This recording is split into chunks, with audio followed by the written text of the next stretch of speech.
So we're going to be using this memory. This is China memory, and there's 32 gigs of RAM for under $60. So we're going to see if it's any good. So what I did is I replaced it with the XPG Game X deal with China memory. I don't think it's going to be any better. I think it's going to have more RAM. So this has a clock of 18-20-20, and the China RAM has a clock of 18-22-22. So not bad. Let's check it out. So I got the other memory out, the XPG, and I'm going to put in the Chinese memory. So this one has a fixed slot on one side and a tab on the other side. And this takes B1 slot and B2 slot if you don't use all four. So you need to get them in the tracks and then press down until you hear 2 clicks.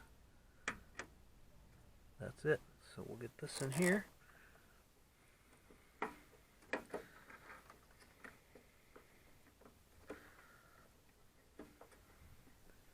Press down. There we go. It's installed. So the RAM is in there. It's posted and we're good to go. So here's what we're running with the Chinese memory. It is a 32 gigabyte dual channel, but then it says unknown. It doesn't even say DDR4. We're getting 18, 22, 22, 42 clocks. And if I go here, still says type unknown. So now what we need to do is try to load some stuff up, like some games or something, and see if it crashes. Something like Battlefield 5, because I know that takes a lot of loading process. And we'll see what happens from there. It's got to load some launcher. There we go. There's the launcher. So I'm not expecting to get a higher performance out of this. I'm just expecting to have more RAM. So, okay, we're going to try to launch the game. Battlefield 5. Go.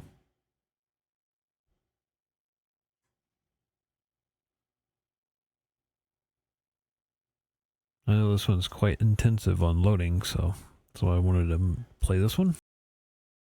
And look, we got in.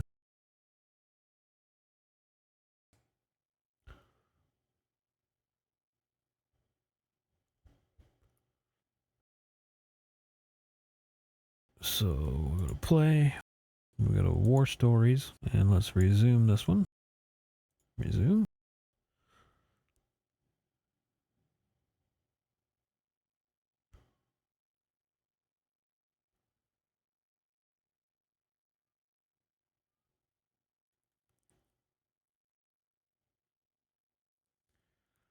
So we're still doing pretty well here. I don't think that's too horrible.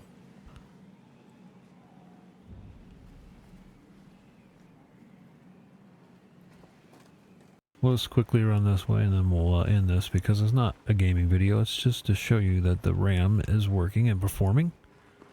And I haven't had any issues so far. Like right there. You know, he's lucky. No, he ain't.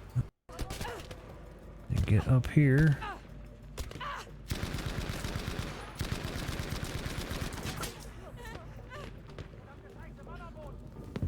Oof, he's dead.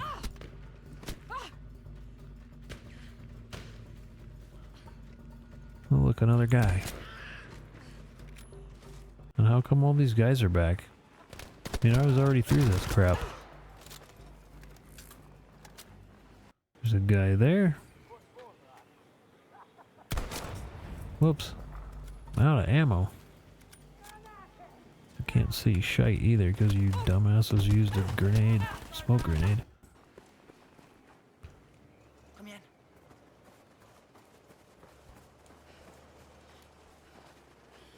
Lastebiler. Nå med sjansen. Fort. Før de kommer seg over brua. Vi følger etter dem. Dette er vår vei ut.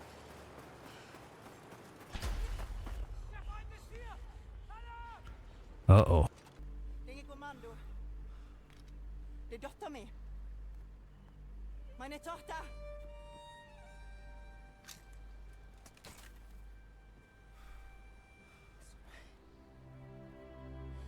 Lastebilene. Ikke en dråpe. Forstår du? Jeg elsker deg.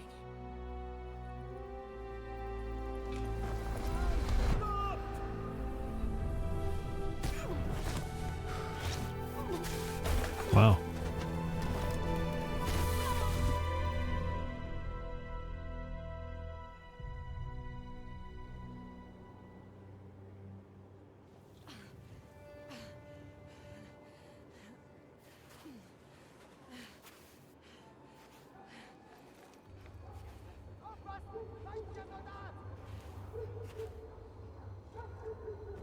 So this just keeps going on, so we're gonna stop here.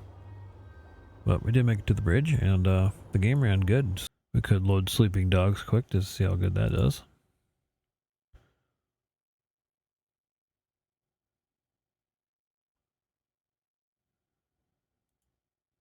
This is an older game, of course it's gonna go in it pretty quick, but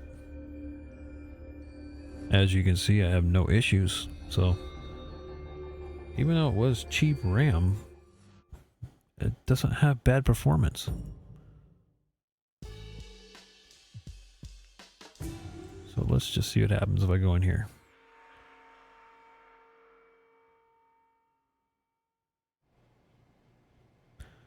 No issues. That's what I wanted. Alright, let's get out of this. Any errors like that? I had nothing. Now, you guys might say, so why didn't you just put the Chinese memory and the XPG memory together? This is a bad idea because the timings are different and it's not good to mix and match different brand memory.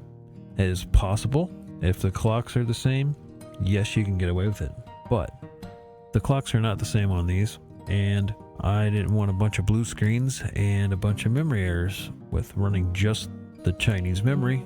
32 gigs of RAM, I have no issues. So that's the reason why it is not a good thing to mix and match, and you want to watch them cycle times because they need to be the same. Some boards do not use like ECC, non-ECC, you know what I'm saying? You got to make sure that your board can handle those.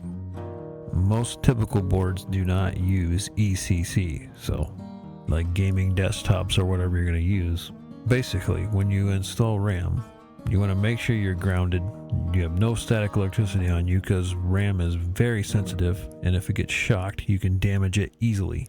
Some boards have tabs on both sides to put the RAM in, and some of them have one tab on one side and the other one is fixed. Basically, you'd have to open the tab, put it in both slots, and push directly down until you hear it click twice.